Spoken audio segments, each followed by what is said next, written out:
Graça e paz a todos. Sei que hoje é um dia diferente, um culto diferente. Mais uma vez eu quero pedir perdão aos irmãos pela demora, principalmente aos visitantes, pela demora, por termos alongado a nossa assembleia. Nossa assembleia, nós temos que continuar a nossa igreja e tem que passar algumas burocracias.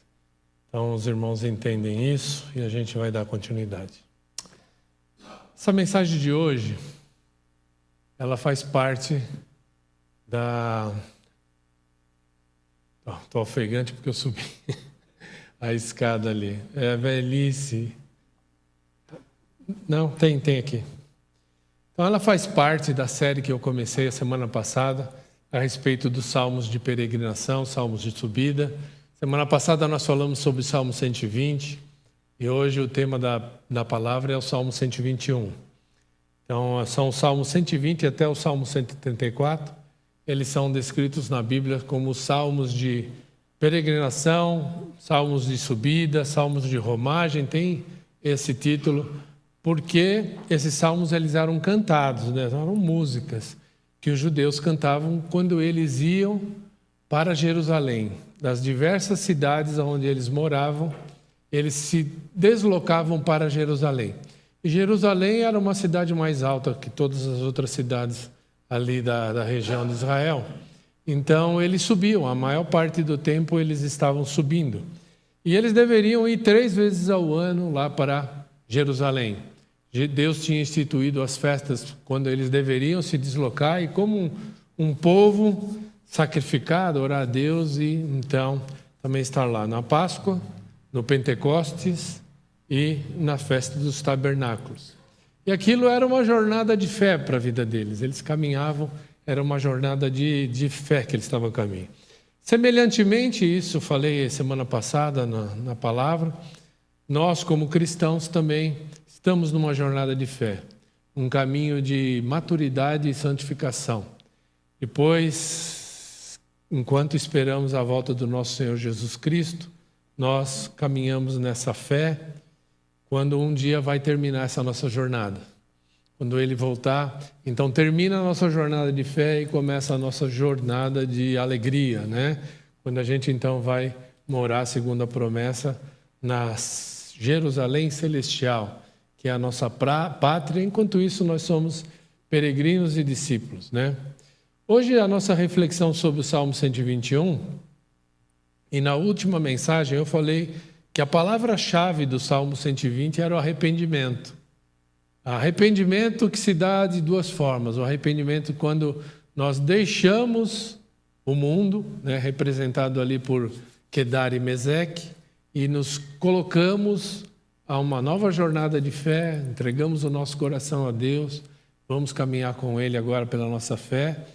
E esse é o primeiro aspecto desse arrependimento. O segundo aspecto é o arrependimento diário que nós temos na nossa vida, muitas vezes vivendo em circunstâncias adversas, num mundo tão hostil como eles estavam falando lá no Salmo 120, em Meseque e Quedar. Muitas vezes nós reproduzimos ações daquelas pessoas que eram briguentas e mentirosas. Então, aquele arrependimento diário na nossa vida, de que embora nós não pertençamos mais àquela maneira de viver do mundo, a gente precisa diariamente se policiar para que aquelas coisas que eram características do mundo não façam morada no nosso coração e a gente não reproduza isso nos nossos relacionamentos, na nossa família, no nosso casamento e na igreja. E foi isso que eu tentei levar para os irmãos a semana passada, fazendo o desafio do Salmo 120, que é o seguinte: embora a gente viva numa sociedade onde a mentira e a briga permaneçam e prevalecem, a gente não venha permitir que essas coisas, essa cultura se instale na nossa vida. Esse foi o desafio da semana passada. E hoje então nós vamos meditar no Salmo 121, e a palavra do Salmo 121 é proteção, né? Nossa jornada de fé, Nós que já deixamos o mundo, nós que nos dispusemos nessa caminhada, nem sempre tão tranquila, nem sempre tão afável, né? Muitas vezes a nossa fé faz com que a gente enfrente a adversidade. Nós podemos ter a certeza de que Deus está conosco nesse trajeto. Deus está com você, Deus está comigo na nossa caminhada enquanto nós mantivermos a nossa fé. Nós vivemos sob ameaças constantes que buscam impedir, que buscam atrapalhar o nosso caminho, mas o Senhor, então, Ele está conosco e Ele vai nos proteger, Ele nos guarda a cada dia na etapa da nossa vida. Quero ler então o Salmo 121, espero que você consiga ler aí. A letra está um pouco pequena para caber tudo no slide. Eu vou ler o Salmo 121, diz assim: Levanto os meus olhos para os montes e pergunto, de onde me vem o socorro? O meu socorro vem do Senhor, que fez os céus e a terra. Ele não permitirá que os seus pés tropecem. O seu protetor não cochilará. Certamente o protetor de Israel não cochila nem dorme. O Senhor é o seu protetor. O Senhor é a sua sombra à sua direita. De dia o sol não o ferirá, nem a lua de noite. O Senhor o protegerá de todo mal, protegerá a sua vida. O Senhor protegerá a sua saída, a sua chegada desde agora e para todo sempre. Amém. Esse Salmo 121 ele tem uma correlação muito estreita com o Salmo 91. Se você ler, o Salmo 91 também é muito conhecido, né? Às vezes você entra na casa de muitas pessoas, tem lá uma Bíblia aberta lá no Salmo 91. E esses dois salmos, o Salmo 121 parece que ele tem as mesmas promessas, é como se fosse um resumo do Salmo 91. Se você fizer uma leitura paralela, você vai perceber que as promessas do Salmo 91 são as mesmas promessas do Salmo 121. E ele vai falar sobre uma pessoa que viajava a pé, uma pessoa que fazia a sua caminhada para adorar a Deus. E eles cantavam esses salmos, cantavam aquele primeiro salmo, que não é uma canção agradável, que eu falei a semana passada, uma canção difícil, de viver um momento difícil, com pessoas difíceis. E aqui ele já está falando de uma pessoa que está no meio do caminho. Então, um viajante que viajava a pé, ou de camelo, ou de mula, que eles subiam lá para Jerusalém, eles percorriam grandes distâncias a pé. E à noite eles se reuniam, cantavam essas canções, como um grupo, e alguns desses salmos são salmos de mostrar uma dificuldade que se enfrenta na vida, como foi a semana passada, e outros são salmos de mostrar a proteção total de Deus nessa pessoa que está caminhando. Então, a pessoa que está muito tempo exposta ao sol, caminhando no meio de pedregulhos, uma subida, não tinha estradas como hoje asfaltadas, eram estradas de terra, chão batido. As pessoas tinham possibilidade de torcer o tornozelo, de machucar, ou sofrer uma insolação. E uma pessoa viajando durante vários dias e noites, ela estava sujeita a ladrões, sujeita a feras, e tudo isso a pessoa que viajava estava sujeito. E, entretanto, esse salmo ele vai trazer a confiança, a esperança de que Deus nos livra desse perigo na nossa caminhada de fé. Será que devemos concluir, depois de ler isso aí, as pessoas olham tudo isso que está escrito nesse salmo maravilhoso, são 8 versículos, a gente deve concluir que não há contratempos e que as pessoas que andam com Deus não torcem tornozelo, que elas não vão ser assaltadas, que não vai cair mal nenhum sobre a vida delas? Será que é isso que a gente tem que concluir, lendo esse salmo e adotando para nós? Será que é isso? Obviamente que não, né? Pois assim como a proteção, você lê aí, a proteção parece que é uma proteção que não é pontual, é uma proteção constante, né? Deus vai te guardar a sua saída, a sua chegada, desde agora e para sempre, todos os dias, de dia e de noite. Ou seja, se a proteção que Deus dá para aquele que se dispõe numa caminhada de fé é constante, é porque a adversidade, o problema, também aparece com certa constância. Então é muito errado eu chegar aqui na frente, pegar o microfone, começar a falar para os irmãos: olha, crê em Deus, todos os seus problemas já são ultrapassados, né? Nada vai fazer com que você sofra problema algum. Não, não é verdade. O que você pode contar é que em meio às adversidades, em meio aos problemas da vida, que todo mundo sofre, você sofre, Deus vai estar com você. E que nenhum mal será definitivo na sua vida. A gente vai falar mais sobre isso adiante. Então vamos voltar para o Salmo e pensar em cada um dos versículos. Eu quero ler e pensar com os irmãos agora sobre cada um deles, né? Primeiro, o versículo 1 e 2 diz o seguinte: levanto os meus olhos para os montes e pergunto: de onde me vem o socorro? O meu socorro vem do Senhor, que fez os céus e a terra. Coloquei aí entre parênteses o tetragrama, que é o nome que está escrito no original hebraico, YHWH,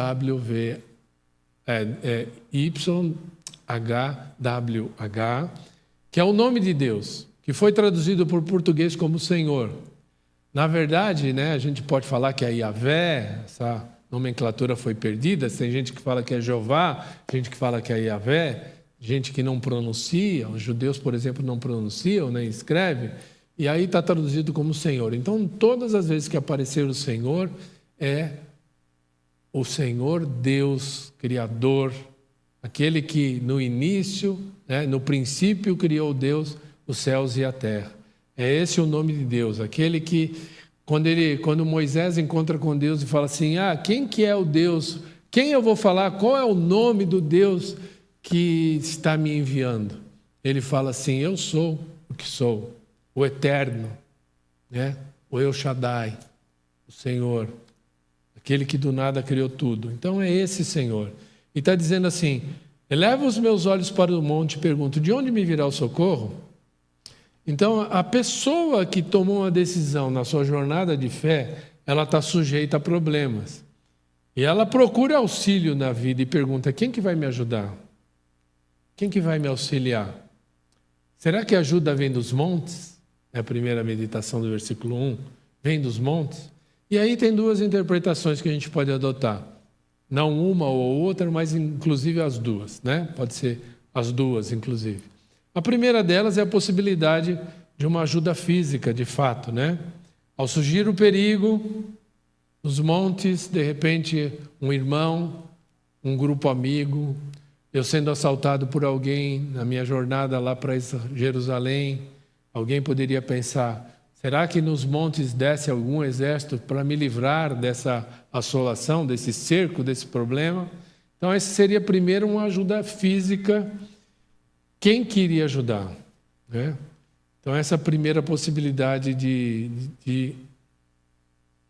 ajuda que o salmista enxerga, mas ele diz: não é de ajuda física que eu espero, não é dos meus irmãos, não é do exército de Israel, não é de ninguém, não é de um soldado, mas a minha ajuda e o meu auxílio não virá de aliados, não é do homem, a minha ajuda vem do Senhor. A segunda interpretação para esse versículo seria uma ajuda religiosa. Talvez a gente pode pensar que o salmista estivesse pensando assim, e olhar para os montes. Por quê? Porque um hebreu daquela época, eles cultuavam, né, a religião da época, eles costumavam cultuar em cima dos montes. Então eles montavam bosques e lá naqueles bosques eles faziam os cultos aos diversos deuses que existiam em toda a Palestina. Então, muita gente subia aos montes para buscar ajuda de fertilidade, ajuda para a agricultura. Então, eles tinham rituais de prosperidade, rituais de sexualidade, onde a fertilidade era assemelhada a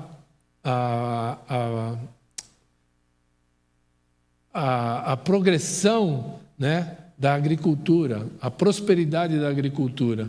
E eles então, essa fertilidade da agricultura, e eles então faziam esses rituais, e esses rituais eles envolviam muita prostituição e muitas coisas.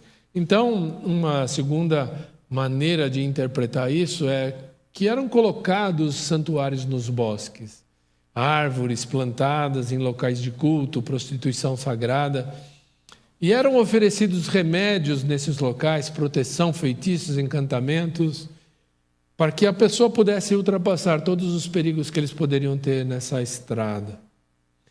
E essa era a coisa que um hebreu daquela época poderia enxergar. Será que a minha ajuda vai vir desses montes? Será que a minha ajuda vai vir desses rituais? Será que a minha ajuda vai vir dessas poções que eu vou conseguir e eu vou estar protegido do mal? Ele fala não. Ele fala não. A minha ajuda vem do Senhor Criador. E é uma coisa interessante, porque nós também que hoje temos a nossa caminhada de fé, a gente percebe uma série de ajudas. Autoajuda, horóscopo. Tem gente que não sai de casa sem abrir o horóscopo e ler. Existe tarô, búzios, passes, cromoterapia, consulta cartomantes, avidentes. E também no meio evangélico, hoje a gente tem uma religião muito esotérica, né? Pessoas procurando profetisas e profetas, pessoas colocando um copo de água em cima da TV, pessoas fazendo limpeza com sal grosso na sua casa, tudo isso no meio evangélico.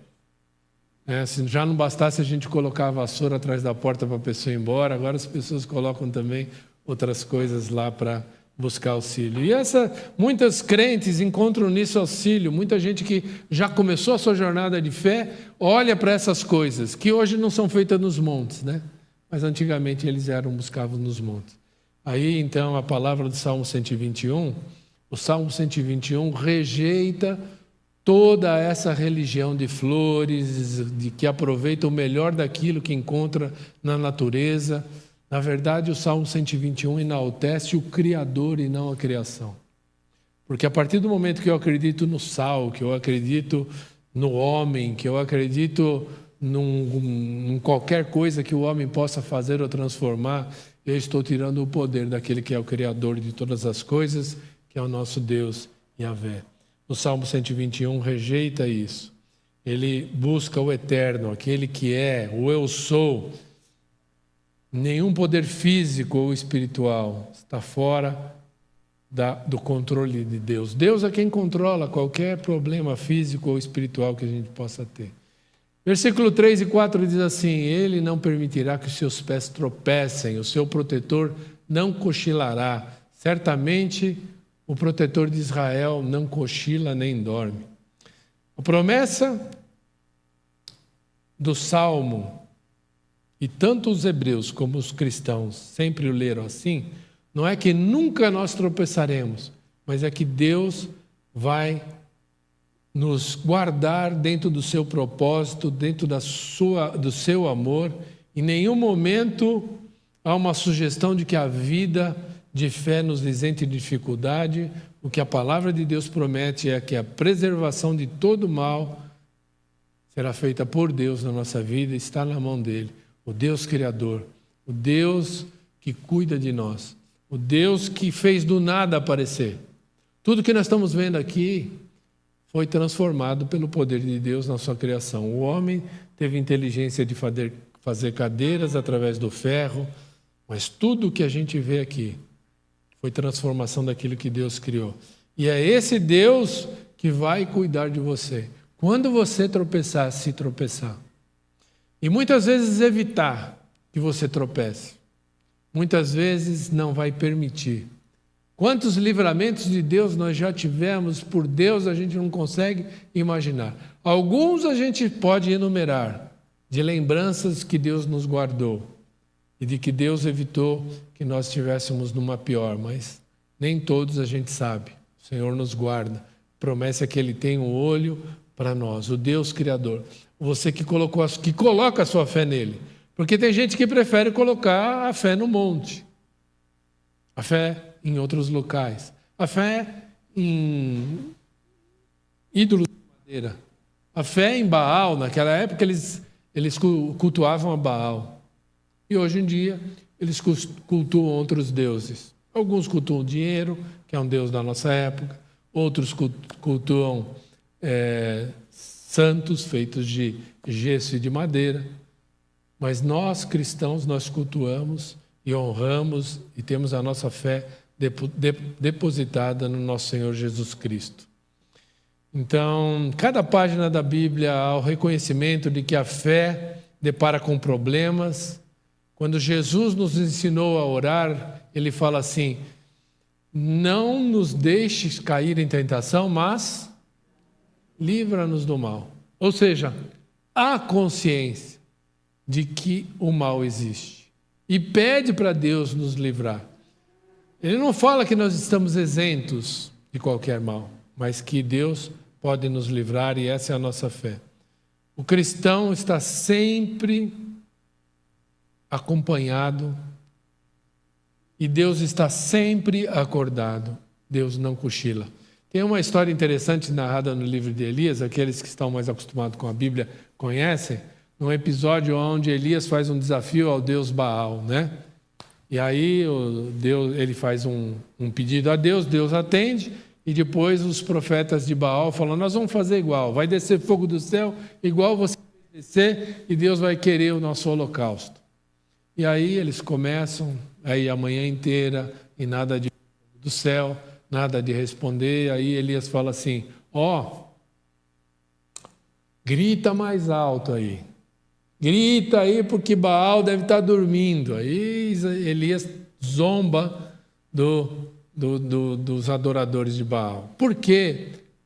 Era costume as pessoas crerem que os deuses tinham o seu tempo de recluso, que eles às vezes dormiam.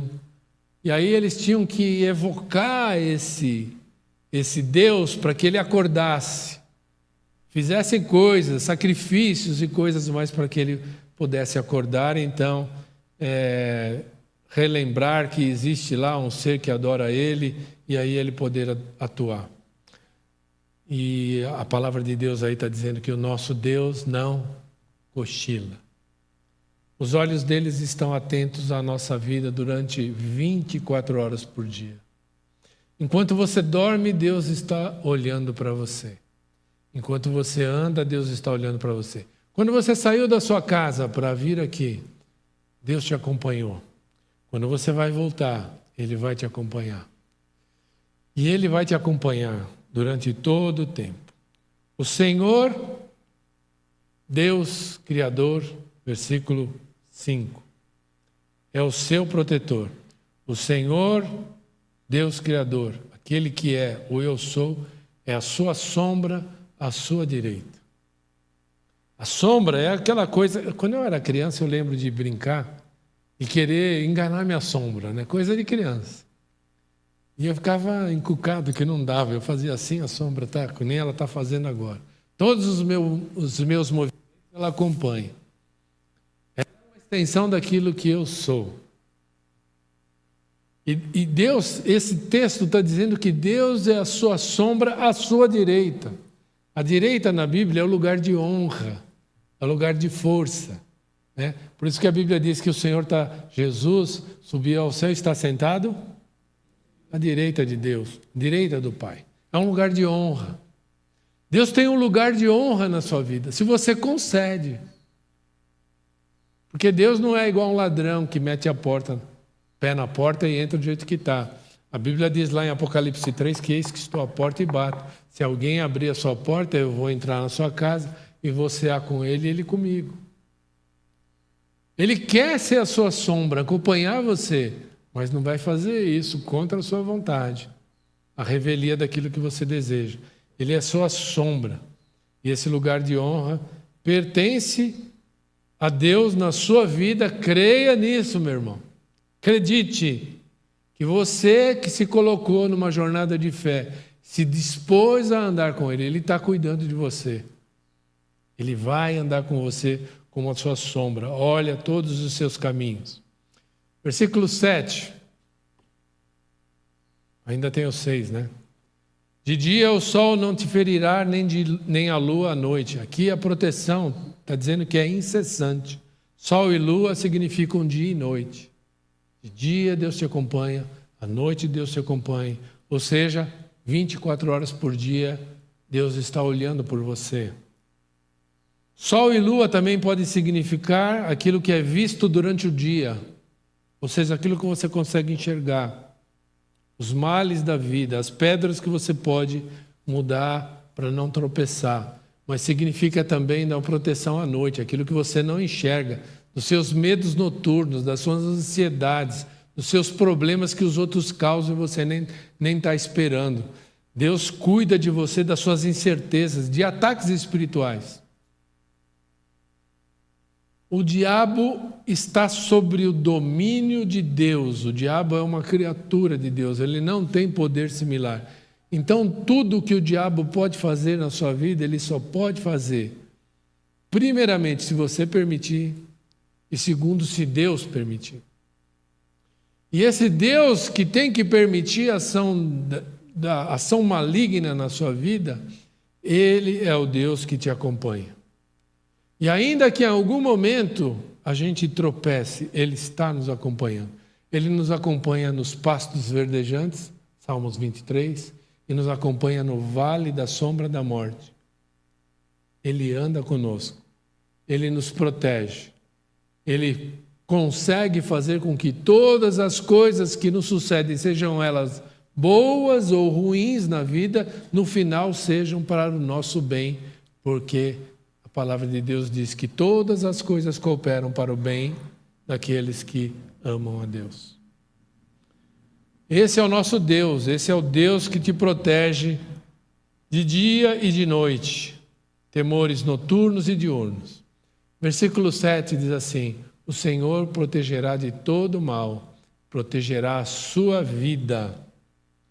Deus não é um executivo ou um Deus sentado no trono que fica dando ordem lá para o seu bem ou para o seu mal, sentado que não tem nada a ver com você. Não, Ele sempre te ajuda, presente em cada momento do seu caminho, cada momento desse caminho como viajante de fé que você faz, em cada momento dessa jornada.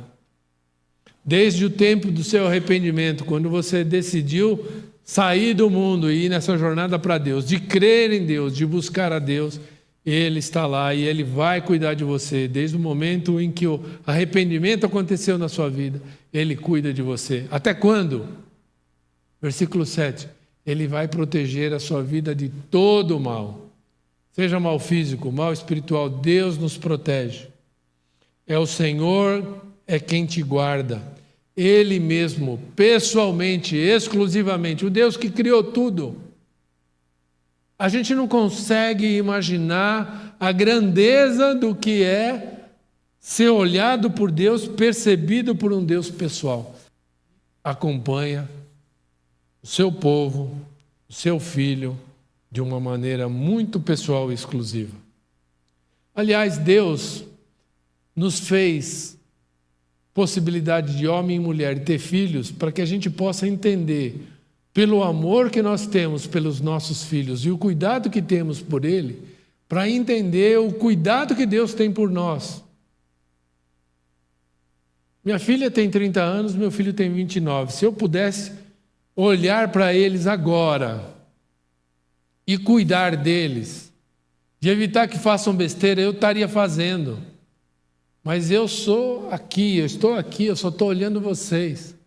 Mas o nosso Deus, Ele é um Deus onipresente.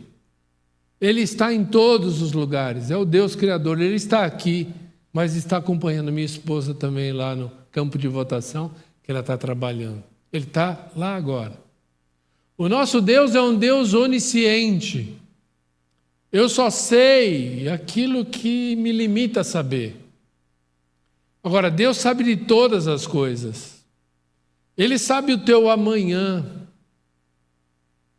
Eu só sei que a Clara está com o braço cruzado, com uma bolsa vermelha, que o Marcos está ali com a mão na boca e que ela está com a perna cruzada. É isso que eu sei. Só que Deus sabe a hora que a Lourdes vai descruzar a perna e eu não sei. Nem ela sabe, mas Deus sabe, porque Ele é onisciente, é isso que significa ser onisciente. Deus sabe de todas as coisas. E se você tropeçar, creia que Ele permitiu e aquilo vai te ensinar e no final você vai olhar que foi para o teu bem. Olha, eu olhando para trás na minha vida, eu vi já muitas coisas erradas que aconteceram na minha vida e hoje eu entendo algumas delas, coisas que eu pedi a morte naquele momento. Mas hoje eu olho e falo assim, não, Deus foi muito bom comigo naquele momento, porque se não fosse desse jeito, seria outra coisa. Vou dar um exemplo bobo para vocês, né? Eu era jogador profissional de futebol, fui jogar futebol lá nos Estados Unidos, num time americano. Cheguei lá, fiz umas brincadeirinhas lá, todo mundo gostou de mim, falei, quero me arrumar aqui, quero entrar em algum time, fiz contato com algumas pessoas que jogavam futebol lá comigo, e fui lá, fui de férias, deixei as procurações aqui para todo mundo assinar, eu já era engenheiro, já trabalhava numa grande empresa multinacional, mas deixei tudo pronto para chegar lá. Semana, uma dor no tornozelo terrível, não conseguia nem andar. Irmãos, eu não joguei tempo nenhum, eu fui numa excursão com um time americano, fiquei sentado no banco assistindo todos jogarem, eu não joguei um jogo. E eu queria morrer depois quando eu voltei. É muito azar, né? Aí eu voltei, conheci a Ana Cláudia e casei. E nasceu a Ana Júlia e o André. Imagina se eu ficasse lá. Não. Aí eu voltei, tive uma empresa e agora estou aqui com vocês. A vida da gente muda. Naquele momento eu achei, nossa, isso é uma maldição. Por que tinha que acontecer comigo bem isso aqui? Um sonho de um jogador de futebol que eu queria ficar lá. Não aconteceu. E hoje eu olho que é para o meu bem. Ai, se eu pudesse voltar e mudar alguma coisa, não mudaria nada, né? Nada. Porque aquilo que aconteceu de ruim no momento, depois eu entendi. Agora, meus irmãos, quantas coisas de ruim aconteceram comigo e eu não consegui entender até hoje? Deve ser muito mais do que aquilo que eu consegui entender. Isso acontece na sua vida também. Mas saiba, confie, creia que o Senhor está no controle da tua vida. Entrega a tua vida ao Senhor. Confia nele e o mais Ele fará.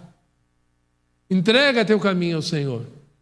Ele vai fazer e vai cuidar de você. Sabe por quê? Porque Ele é onisciente, Ele é onipresente e Ele é onipotente. Todo o poder pertence ao nosso Deus Criador. Versículo 8. O Senhor, Yahvé, protegerá a sua vida e a sua chegada desde agora e para todo sempre. O Criador, o Senhor, Ele é Senhor sobre todo o tempo.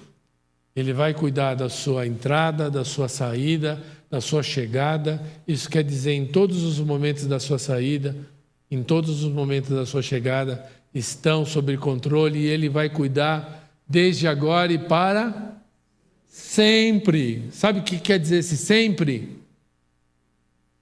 Eternamente. Quando uma pessoa que crê em Deus morre, um cristão morre, não é porque Deus ficou desatento, mas é porque Deus continua cuidando daquela pessoa. Se cremos que a nossa vida não é o fim aqui, se cremos e entregamos, se cremos na ressurreição de Jesus Cristo, cremos também que um dia seremos ressuscitados pelo poder dele. E ele vai cuidar de nós em todos os momentos da nossa vida e depois também. Por quê? Porque é para sempre. E esse para sempre, a palavra é eternamente. Deus cuida eternamente de nós. E isso faz lembrar uma palavra de Jesus, uma promessa de Jesus, que ele falou assim: eis que eu estou convosco todos os dias, até a consumação dos séculos. É a mesma palavra do Salmo 121. Deus cuida de nós todos os dias e para sempre, e vai cuidar até depois do nosso falecimento, até depois da nossa morte. Então a vida cristã é ir até Deus, e ao ir até Deus, Os cristãos percorrem o mesmo terreno que todas as pessoas percorrem. Mesmo aqueles que não têm fé, mesmo aqueles que não creem, vão no mesmo supermercado que você.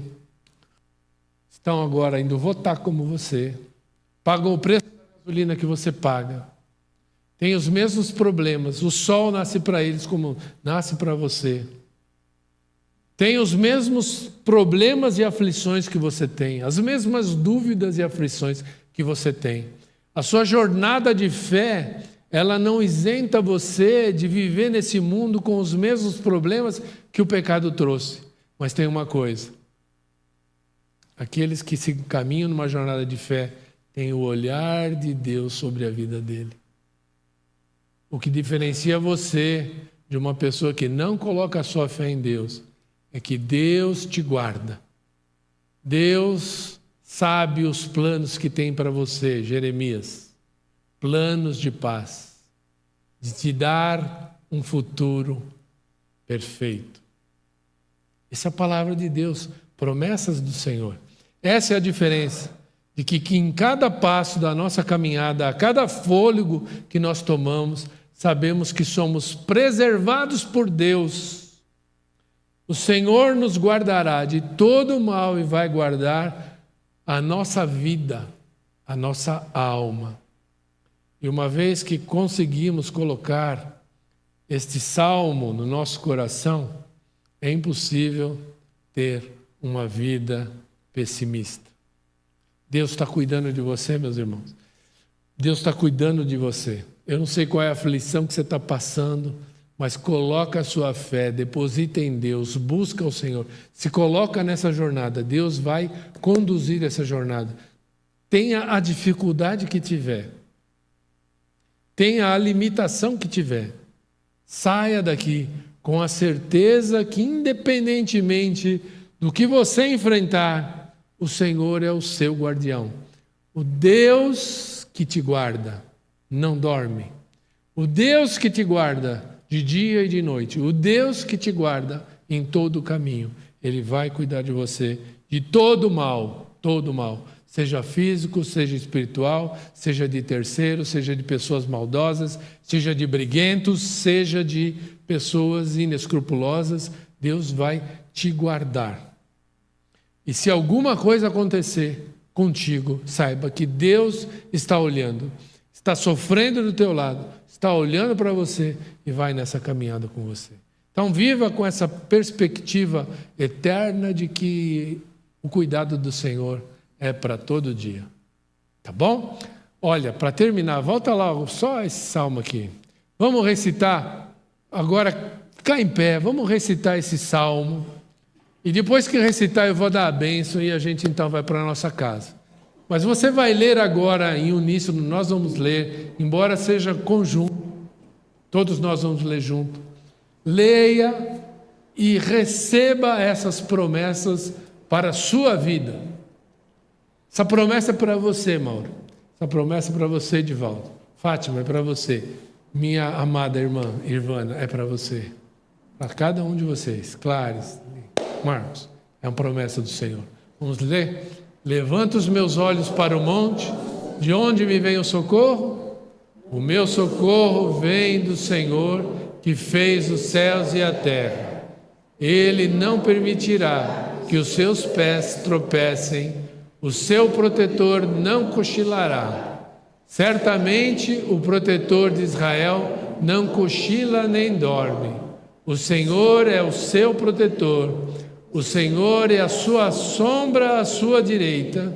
De dia o sol não o ferirá, nem a lua de noite.